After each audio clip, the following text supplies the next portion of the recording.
Olá, seja muito bem-vinda, seja muito bem-vindo. Você que vai ler e meditar na palavra comigo hoje. Nós vamos fazer a meditação e uma breve reflexão do capítulo 16 do livro de Josué. Amém? Vamos orar pedindo ao Pai, pedindo ao Senhor que fale conosco através da sua palavra e que abra o nosso entendimento. Vamos orar. Querido Deus, Teu é o reino, Tu é a glória, Pai. Tu és digno de todo louvor e toda adoração. Pai amado, entramos agora em Tua presença para Te pedir que abra os nossos olhos, os nossos ouvidos e prepare o nosso coração como terra fértil para receber a Tua santa palavra que é viva e eficaz. Fala conosco, Pai amado.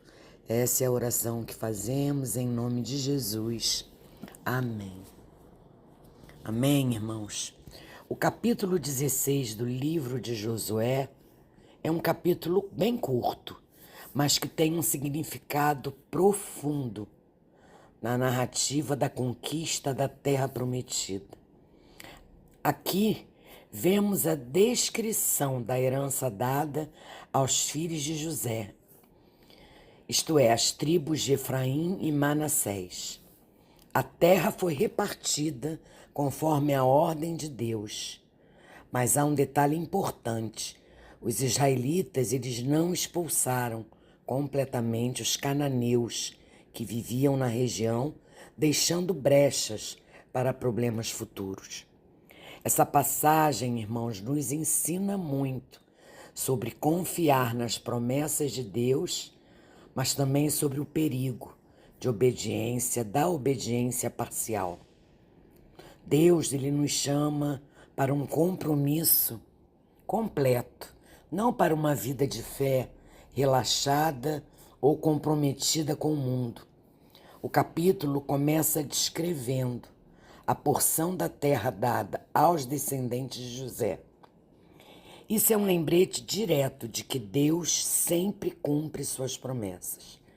Desde Gênesis, Deus já havia dito a Abraão que a sua descendência herdaria a terra. E ele disse isso lá em Gênesis, capítulo 12, versículo 7. Agora, séculos depois, essa promessa está sendo concretizada. Para nós, irmãos, essa fidelidade de Deus é um grande encorajamento.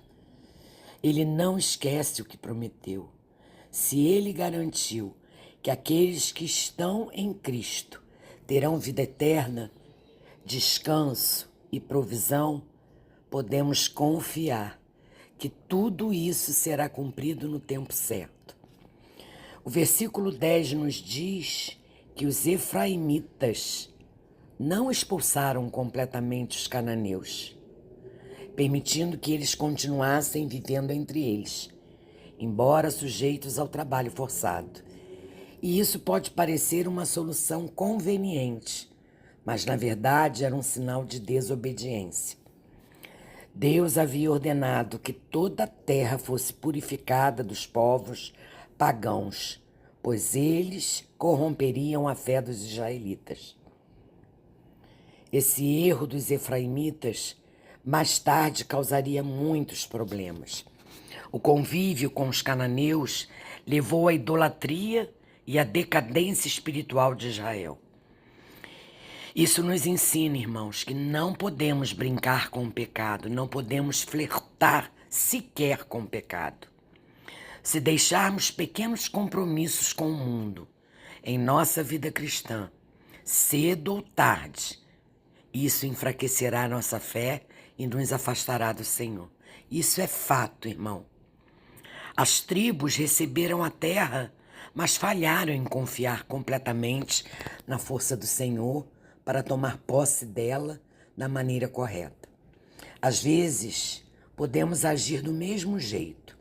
Deus nos dá promessa e direção, mas ficamos com medo de obedecer completamente.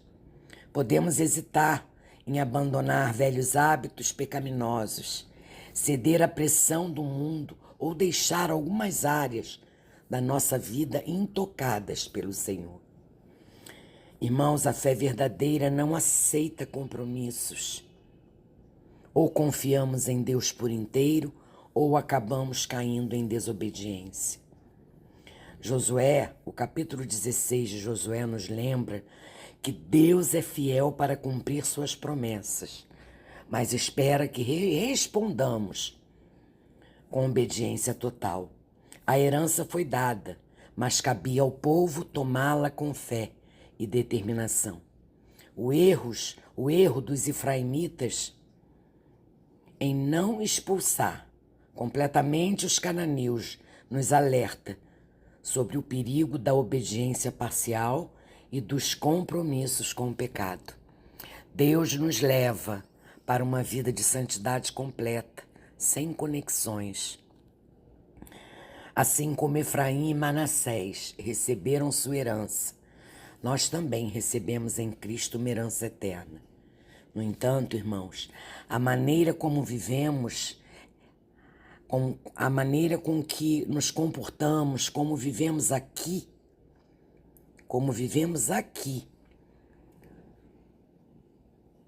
é que vai refletir, é que reflete se realmente estamos tomando posse daquilo que Deus nos deu, entende? Se deixarmos que áreas da nossa vida permaneçam comprometidas com o pecado, corremos o risco de enfraquecer nossa fé e nos afastarmos da vontade de Deus.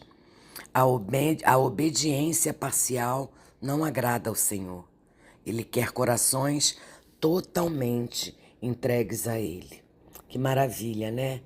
E trazendo esse capítulo para os nossos dias, ele nos leva a uma reflexão sobre a nossa própria vida.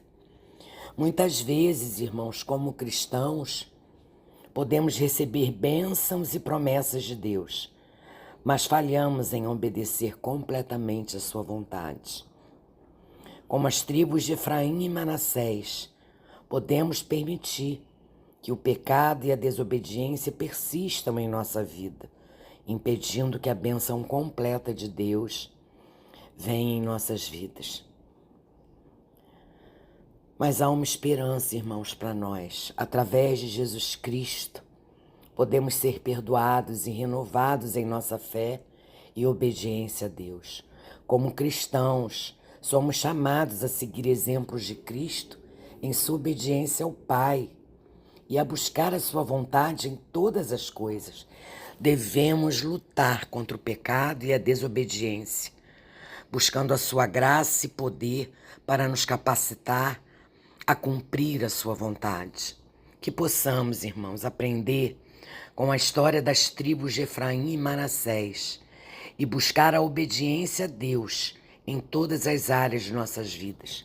Que possamos, irmãos, nos lembrar do sacrifício que Jesus Cristo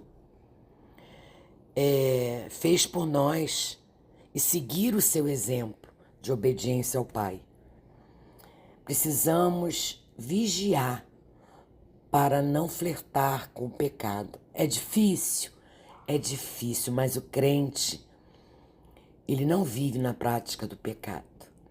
O crente não é mais escravo do pecado. Amém, irmãos? Que a graça e o poder de Deus esteja conosco em nossa caminhada de fé. Que Deus nos abençoe. Vamos orar, meus irmãos? Vamos orar agradecendo a leitura, a meditação desse capítulo. Pai querido, obrigada, Senhor.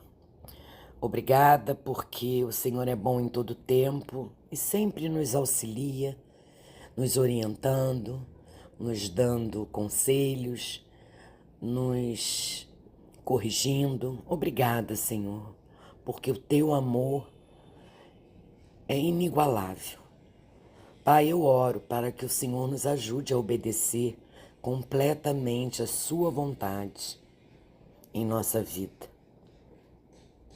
Que a gente vigie constantemente sobre flertar com o pecado. Que a gente lute contra o pecado e busque a sua graça e poder para cumprir os seus mandamentos. Ah, querido Deus, eu oro também para que o Senhor nos perdoe e nos renove a nossa fé e obediência a Ti, buscando a Sua graça, que a gente busque sempre a Sua graça e poder para mudar os nossos corações e seguir a Sua vontade. Que a nossa mente seja sempre renovada por Ti. Deus, nos ajude a permanecer fiéis e leais a Ti em todas as áreas de nossas vidas. Que a gente busque fazer a Sua vontade e seguir o exemplo de Cristo em sua obediência ao Senhor. Pai, obrigada, Senhor. Obrigada porque o Senhor é fiel às suas promessas e sempre cumpre a tua palavra. Nos ensina, Pai querido, a confiar completamente em Ti, sem reservas ou compromissos com o pecado, Pai amado. Nos ajuda, Pai querido, a viver em obediência total, que a gente entregue tudo em Tuas mãos, não só uma parte, sem nos acomodarmos, Pai, com o que nos afasta de Ti. Nos dá coragem, Pai querido, para rejeitar tudo que corrompe nossa fé e para viver de maneira santa diante do Senhor, Pai. Essa é a oração que fazemos, essa é a oração que eu faço, em nome de Jesus. Amém. Amém, irmãos. Deus abençoe vocês.